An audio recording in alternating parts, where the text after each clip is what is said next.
Oke, Assalamualaikum warahmatullahi wabarakatuh. Selamat pagi semuanya.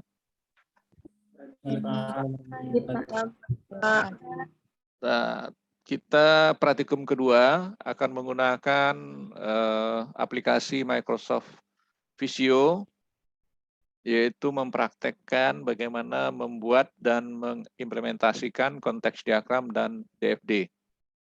Nah, untuk itu saya langsung aja ya akan presentasi langsung bagaimana penggunaan DFD dan konteks diagram. Nah, bahan sudah saya kirim, bisa Anda lihat nantinya. Nah, judulnya enggak usah Anda pikirkan kok chapter 8, yaitu segala macam. Nah, itu bisa aja dirunut ke menjadi pertemuan kedua ya. Nah, lalu dalam membuat DFD, saya langsung ke ini, yang lainnya saya abaikan. Saya langsung lihatkan gambar dulu. Nah, Anda pahami nih gambar ini. Gambar ini menunjukkan sebuah DFD. Nah, bisa enggak Anda melihat gambar ini atau bisa enggak memahami gambar ini? Walaupun bahasa Inggris, tapi saya harap Anda harus bisa memahaminya. Kira-kira ini sistem apa ini? Ada yang paham enggak kira-kira ini sistem apa?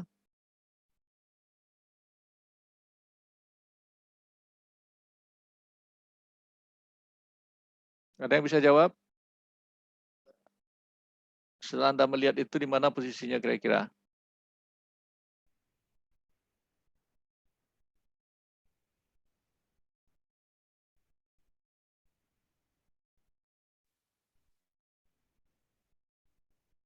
Abil, kamu paham enggak melihat sistem ini? Informasi apa yang terkandung di dalam ini? Maaf Pak, tidak mengerti Pak, belum mengerti. Neneng, lihat gambar ini kira-kira sistem informasi apa yang bisa Anda tangkap, Neneng?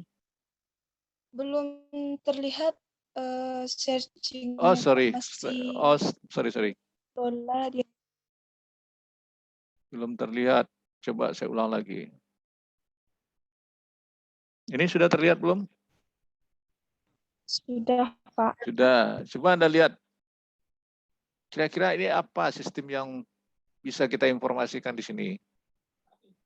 Kalau di sini katanya reading DFD, data flow diagram. Nah, tapi saya sengaja mancing dulu, Anda paham nggak ini? Apa informasi yang terkandung di dalam ini? Neneng, Abil, pasien, Febris. pendaftaran pasien. Hmm. Pendaftaran pasien, Pak. Oke, bagus. Pasien Nah, di itu. rumah sakit. Ya. Jadi ini adalah perekaman data pasien berobat di rumah sakit. Nah, jadi Anda nanti akan membuat implementasinya ke yang lain-lain, tidak selalu rumah sakit. Masuk ke bank, lalu informasi apa bisa kita sajikan dengan DFD. Nah, jadi ingat ya, kalau saya ujiannya nanti seperti itu. Bukan soal yang saya buat, tetapi saya minta buat contoh. Nah, seperti itu soal saya. Oke, nah pahamilah gambar ini. Jadi saya sengaja buka gambar dulu ya. Nah, lalu apa beda gambar yang saya lihatkan yang pertama dengan gambar yang berikut? Dilihat ya. Nah, ini. Apa bedanya? Siapa yang tahu? Risa atau siapa yang nih? Saya tidak lihat semua. Natasha, Febi, Desri, Febri, Nanda. Apa bedanya gambar yang pertama dengan yang ini tadi? Kalau gambar yang pertama itu secara umumnya, Pak. Kalau yang tadi itu udah secara rincinya, Pak. Yang Oke. Oke, siapa yang jawab tadi itu?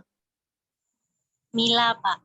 Mila. Nah, itu jawaban Anda ya. Tetapi ada istilah yang saya kembangkan di dalam pembelajaran kita ini ada dua, yaitu konteks diagram dan data flow diagram. Nah, kira-kira ini gambar apa? Apakah DFD atau konteks diagram? Konteks diagram. Konteks diagram. Oke, jadi itu cara belajar ya. Nah, berikut saya akan lihatkan lagi ini. Lihat. Nah, jadi saya tidak harus menerjemah selalu. Kalau membaca, Anda harus bisa baca. Nah, sekarang ini, ada jelas di layar Anda masing-masing? Sudah, Jelas, Pak. Nah, kalau ini apa kira-kira ini?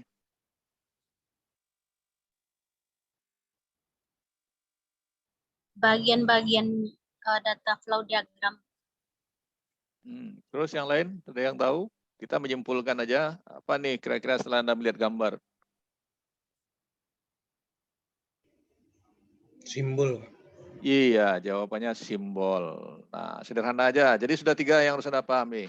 Anda sudah melihat gambar konteks diagram, Anda sudah melihat gambar data flow diagram, dan Anda sudah melihat simbol-simbol yang akan kita gunakan dalam DFD dan konteks diagram.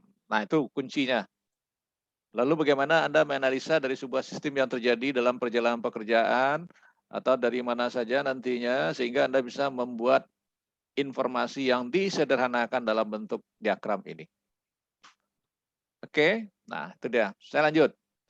Saya akan bergerak dengan cerita ini dulu, ya. Nah, untuk yang ini, dia ada 4 simbol menurut 2 ahli. Ahli yang pertama menurut Sigane dan Sersan, DeMarco and Jordan. Jadi mana yang kita pakai, boleh saja Anda pakai berbeda-beda, tetapi dengan catatan kalau Sigane aja simbolnya semuanya. Kalau DeMarco aja semuanya. Nah, di antara yang 2 ini memang ada 2 persamaan. Nah, apa persamaannya? Panah. Ini sama. Ini entity atau ya external entity, ini sama nih yang 2 nih. Nah, tetapi dalam storage-nya ini berbeda. Nah, Anda perhatikan bedanya. Di dalam every process itu pun juga berbeda simbolnya. Nah, sekarang kita lihat. Kalau kita menggunakan proses, apa yang harus Anda pahami? Ini kita abaikan. Dia harus punya nomor. Nomornya ini kebetulan belum ada, tadi sudah Anda lihat contoh. Kemudian harus punya namanya dalam kata kerja, di dalam bentuk kata kerja, ya. Dan dijabarkan dari 1 atau lebih arus keluaran. Nah, nanti dihubungkan dengan 1 atau lebih dari mana dan kemananya. Ya, dan juga arus masukan juga dihubungkan dengan 1 atau lebih dari arus informasinya. Nah, tadi contoh sudah Anda lihat. Nah, itu yang syarat yang dari setiap proses. Oke. Nah, kemudian setiap arus data harus mempunyai nama. Nah, seperti ini dibuat juga name, ya. Nah. Kemudian nama itu harus dalam bentuk kata benda. Jadi bedanya apa? Hanya 1 yang kata kerja, selebihnya adalah kata benda nanti. Nah, oke, Anda perhatikan.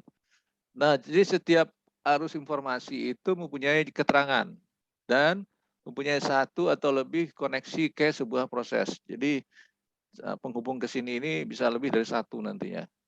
Ya. Nah, kemudian yang ketiga, setiap penyimpanan harus punya nomor. Nah, nomornya diberi seperti D1, D2 dan seterusnya nanti. Dan harus diberi nama dalam bentuk kata benda. Nah, jadi harus kata benda. Nama mana yang kata benda? Contohnya mata kuliah. Ya, apalagi yang benda itu, yang dianggap kata benda? Dosen, mahasiswa, ya. Oke. Kemudian setiap setiap entity apa yang harus dia miliki ciri khasnya? Dia harus punya nama dan dalam bentuk kata benda juga. Dan diberi sebuah keterangan. Nah, inilah yang harus Anda pahami. Bedanya Sigane begini, si DeMarco seperti ini. Sudah paham? Nah, jadi kalau kita menggambar, dari mana kita harus mulai dulu? Nah, kita lihat. Nah, bukan dari sini kita menggambar dulu, tetapi dari yang tadi, yang di bawah tadi, yang namanya konteks diagram.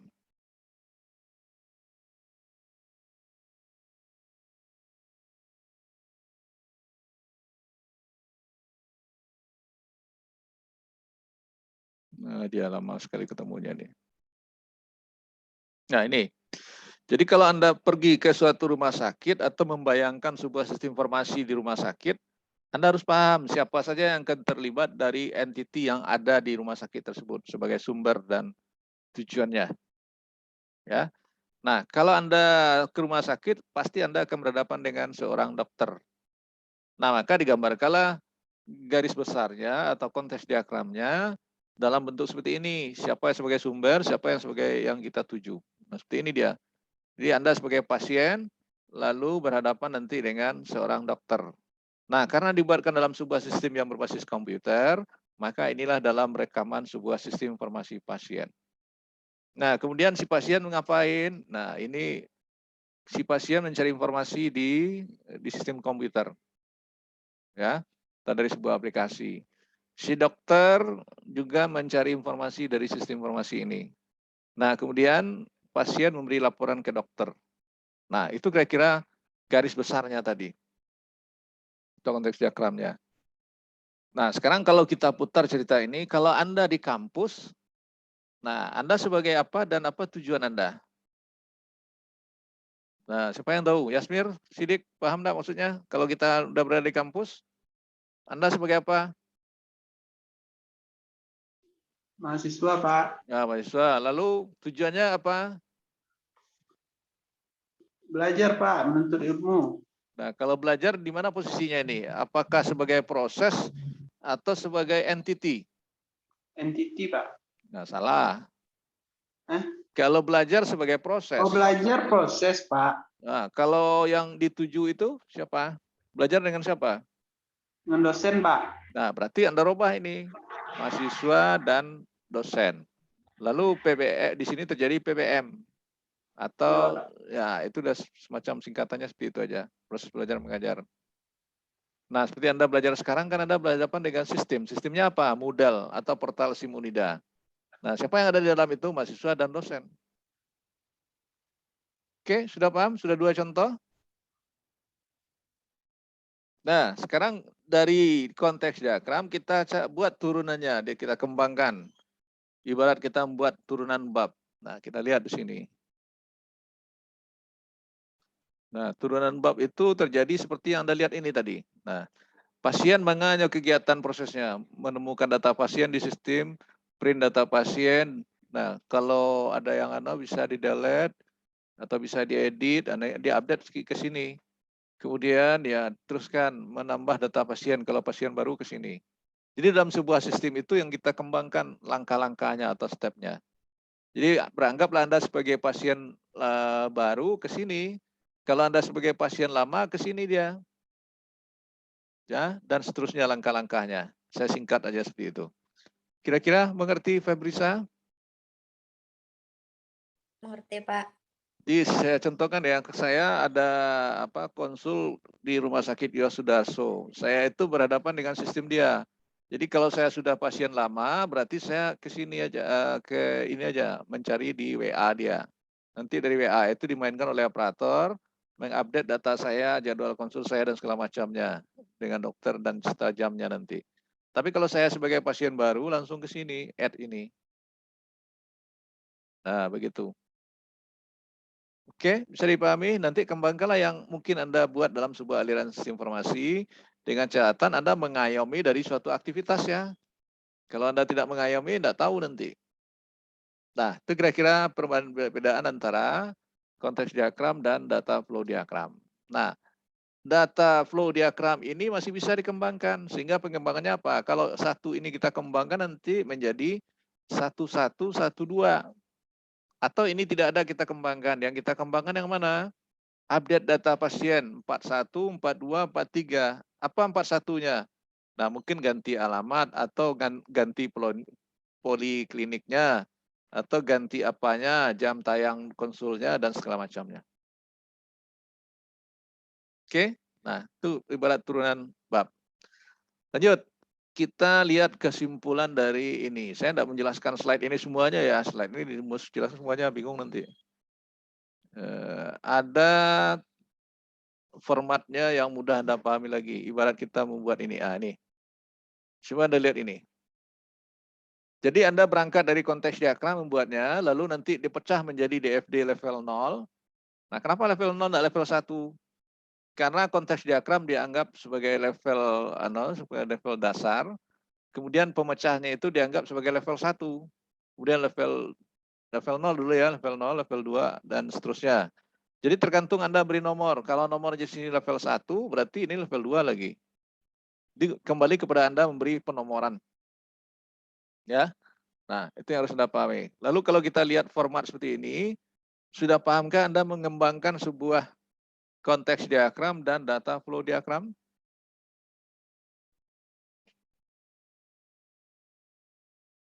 Nah, paham tidak paham Anda harus coba membuatnya. Kuncinya gitu. Ya. Nah, seperti itu ya, ini keringkasannya. Atau dalam bentuk seperti ini lagi. Ini kebetulan kurang jelas. Sistem, function, apa nih, articulation, nah, atau begini. Ini 1, 1, 1, 2. Dan ini lagi dibagi 1, 1. Nih, lihat aja turunan bab. Seperti itu. Oke. Nah, itu dasar saya untuk menjelaskan ini. Sekarang kita lihat contoh lain. Nah, ini DFD apa konteks diagram?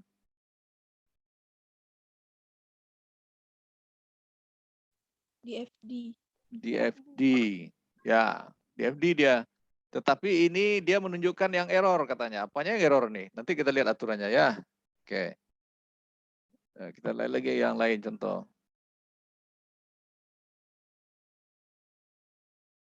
Nah, ini DFD atau konteks diagram? Konteks diagram. Konteks diagram, sudah ada tulisannya cukup jelas. Sekarang itu dipecah menjadi DFD level, nah ini dia pemecahannya. Nanti Anda lihat, Anda sudah saya kirimkan ini kan, jadi tidak perlu repot-repot mencatat. Jadi pekerjaan Anda, tugas Anda seperti itu aja. Lihat dari sebuah sistem, lalu Anda kembangkan nanti bagaimana alur kegiatan dan informasi yang terjadi dari suatu sistem yang Anda hadapi. Nah, membuatnya dengan apa? Dengan Microsoft Visio. Oke, sudah 3, sudah maksimal. Saya beri contoh berikut. Ini saya stop, kita lihat aturan atau perboden yang tidak boleh kita lewati dalam membuat gambar seperti ini. Kita lihat tayangan saya berikut. Dalam konteks diagram yang berikut.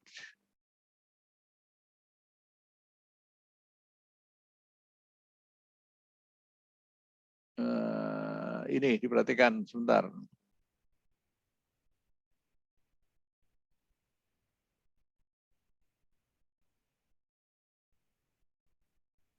Nah, ini ada 9 langkah yang tidak boleh Anda lewati perbodennya.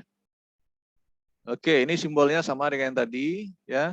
Ini Demarco, ini si Gane. Sekarang apa yang perboden? Lihat gambar aja. Dari gambar aja kita mudah memahami. Ini simbol apa? Proses apa entity? Entity. Entity. Benar entity? Iya, Pak. Bacona lo, lado tulis itu Proses. Proses, Pak. proses. Nah, jadi proses itu dibuat silang ek kalau ada keluaran saja. Jadi tidak boleh keluaran saja, harus ada masuk dan keluar. Nah, itu aja kesimpulannya. Ini masuk saja, keluarannya nggak ada. Nah, itu salah. Jadi ini perboden. Yang bolehnya seperti ini. Bisa dipahami konsep pertama? Kan mudah itu, tidak ada yang sulit. Ibarat lalu lintas, kalau Bisa, letter Pak. S itu dilarang stop. Kalau letter P dilarang parkir. Nah, seperti itu yang harus Anda pelajari. Nah, lanjut ya. Nah, lihat aturan berikut. Nah, mulai. Ini simbol apa ini?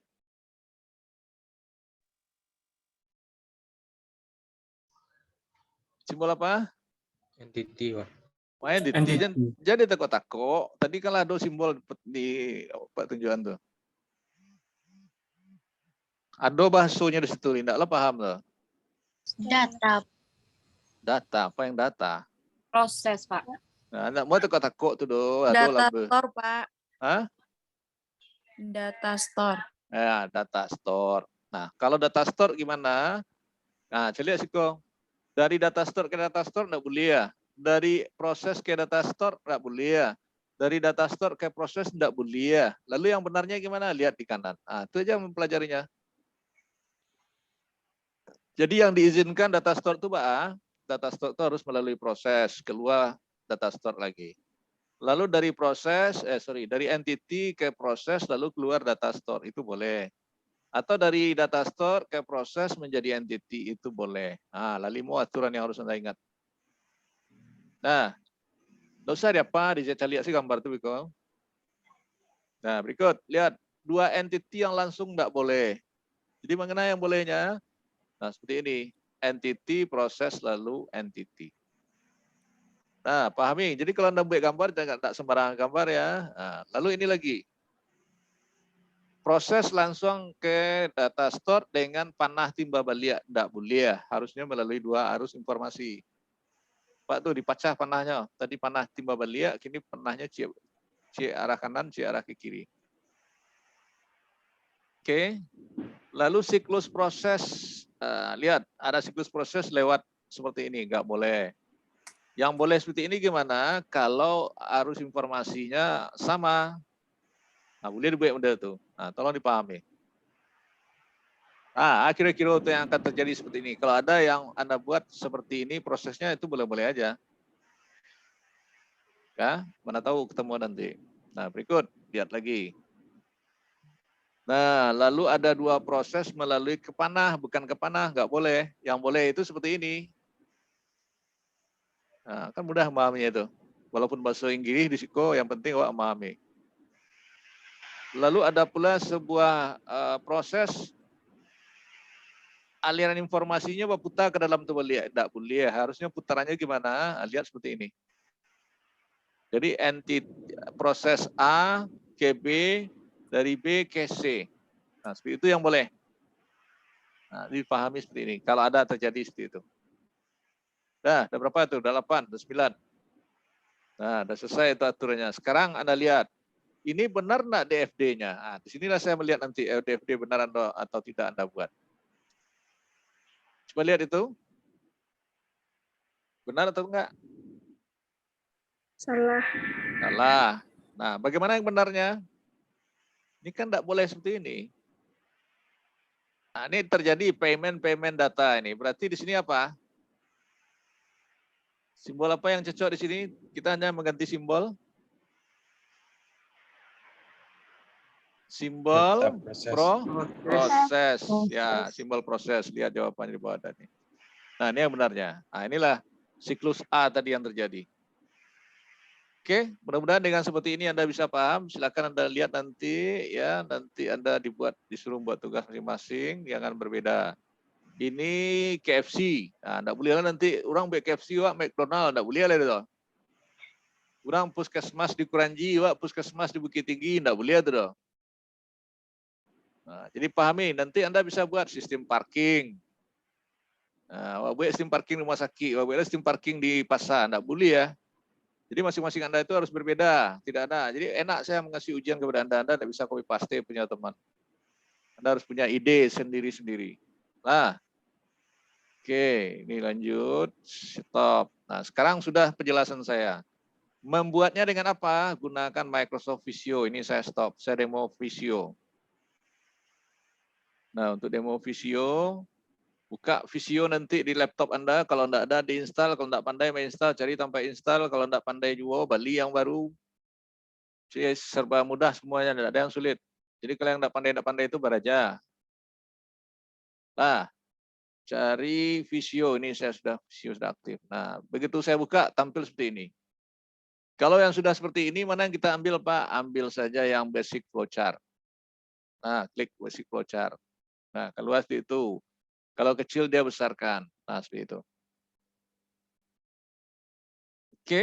Nah, apa yang kita buat? Simbol yang ada di sini. Nah, nanti Anda pilih yang menjadi simbol proses di sini seperti ini. Nah, ini dia. Yang menjadi apa di sini? Apa yang cocok lagi nih? Kalau garis aman. Dia garis atau panah tadi itu? Panah kan? Benar, Pak. Ya.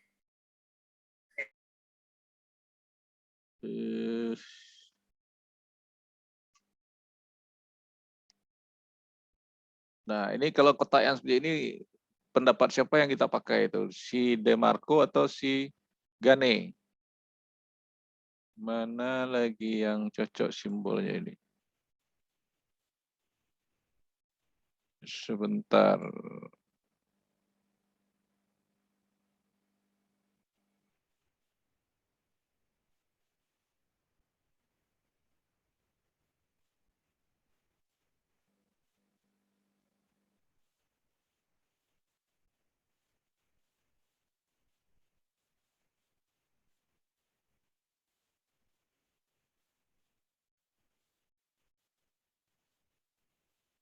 Sebentar ya demonya.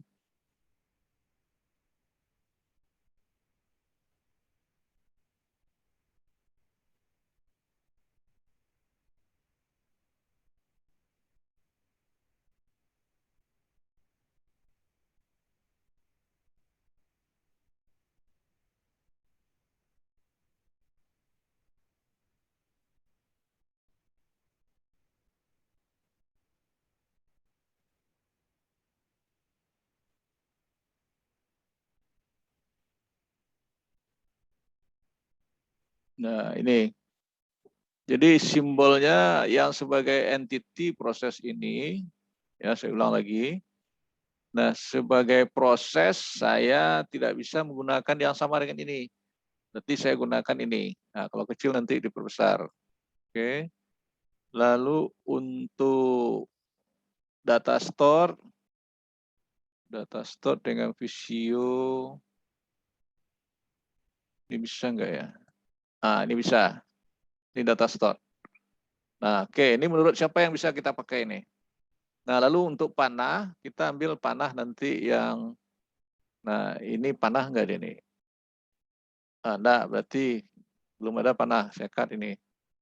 Jadi supaya tampil panah, view, toolbar, drawing. Oh, drawing sudah aktif.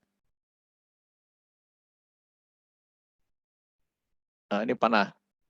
Enggak juga. Mana panahnya kok aktif sini? Di atas, Pak. Terus Di mana? samping A. Di samping Yang A, Pak. Ya. Enggak juga. Mana dia biasanya tergabung dalam drawing itu?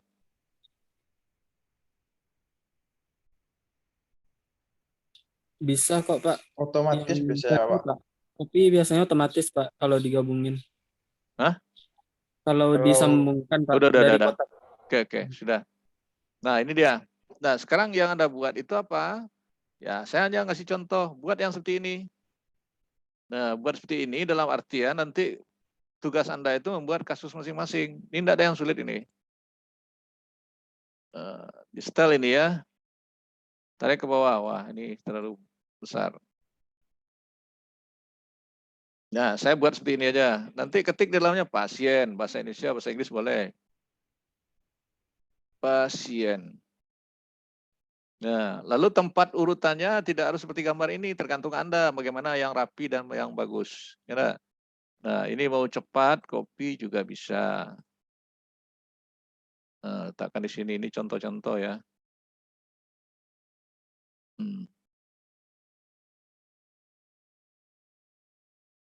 Oke. Nah, kemudian untuk proses ambil yang ini tadi. Ya, ini contoh. Saya hanya contoh aja ya, enggak sampai tuntas ya ini. Nah, prosesnya apa? Ini beri penomoran 1. Nah, langsung aja ketik seperti itu. Find pasien. Nah, oke. Nah, lalu panah-panahnya yang harus kita atur. Dia muncul-muncul aja nih otomatis. Nah, jadi kalau kita mau buat panah ke sini, ya tarik ke sini. Nah, itu. Kemudian ke sini, kok pasien-pasien ini dokter. Ini tarik ke sini. Ya, dan seterusnya. Nah, saya kira cukup dimengerti? Bisa dipahami? Bisa, Pak. Nah, jadi itu cara Jawa. Nah, contoh Anda buat dulu seperti ini, nanti buat yang sebenarnya 1. Nah, ini seperti tadi lagi. Ini panahnya ke sini. Sini juga boleh. Tergantung Anda mau merapikannya gimana. Ini D1. Kasih nama D1. D1 pasien informants. Nah, oke. Cara nyimpan sama dengan itu. File save as. Nah, buat nanti apa? DFD misalnya. Nah, kita save. Kemana save-nya ya? Sesuaikan dengan alamat Anda. Oke, kalau saya di D, Nah, sesuaikan folder Anda di mana Anda simpan ya supaya rapi. 5.1 open di DFD. Udah, termasuk dia tuh. Nah, sekarang lihat ini pack 1 kan ada kelihatan pack 1 di bawah. Nah, kasih rename pack-nya ini. Ini DFD. Nah, jika Anda mau menambah insert-nya ini, lihat di sini insert new pack. Nah, halaman 2-nya apa? Langsung diberi nama juga bisa. Konteks diagram. Oke. Nah, buat seperti ini lagi. Jadi dalam itu sudah ada sheet 1 dan sheet 2 kalau di Excel ya. Kalau ini sheet 1 juga. Pack 1, pack 2 tadi seperti ini. Nah, buatlah simbolnya lagi sesuai dengan yang tadi. Proses ya. Terus entity lagi. Nah, ini diperbesar kan bisa. Ya, buat ini tadi apa? Pasien. Ini daftar. Ini informasi pasien. Nah, ini apa layar informasi yang ada tadi diketik di situ. Nah, jadi bisa diketik register, saya buat seperti itu aja. Dokter cek riwayat pasien. Nah, itu kalimatnya boleh. Oke. Nah, seperti itu kira-kira. Ada pertanyaan? Halo, ada pertanyaan? Cukup dimengerti? Cukup, Pak. Nah, kalau cukup, tugas Anda menjelang jam 2 balik, buat contoh Anda masing-masing tentang apa saja, boleh berbeda, jangan sama ya. Buat di sheet 1 konteks diagram, di pack 1 konteks diagram, di sheet 2 DFD, DFD-nya level 1 atau level 0, level 1, level 2. Nah, sehingga harus Anda sampai rinci pemecahannya itu. Oke, bisa dipahami? Lihat dari slide-slide yang ada itu. Tetapi Anda masing-masing Anda tidak boleh sama. Siap, simpan dalam file Visio, kemudian di zip, hasil zip dikirim ke mana? Ke portal. Ke portal. Nah, Anda otomatis absen nanti saya nilai, otomatis ada absen dan nilainya. Sampai di sini materi saya, mudah-mudahan bisa dipahami. Lalu silakan Anda kerjakan. Nah, ilustrasinya tergantung Anda masing-masing. Mau cari hotel kah, mau cari parkiran kah, masing-masing Anda harus list ya, jangan nanti sama. Tidak ada yang sama. Dibuat di grup, ada yang membeko aja sama enggak ya. Oke? Tidak ada pertanyaan lagi, silakan buat. Saya stop rekaman.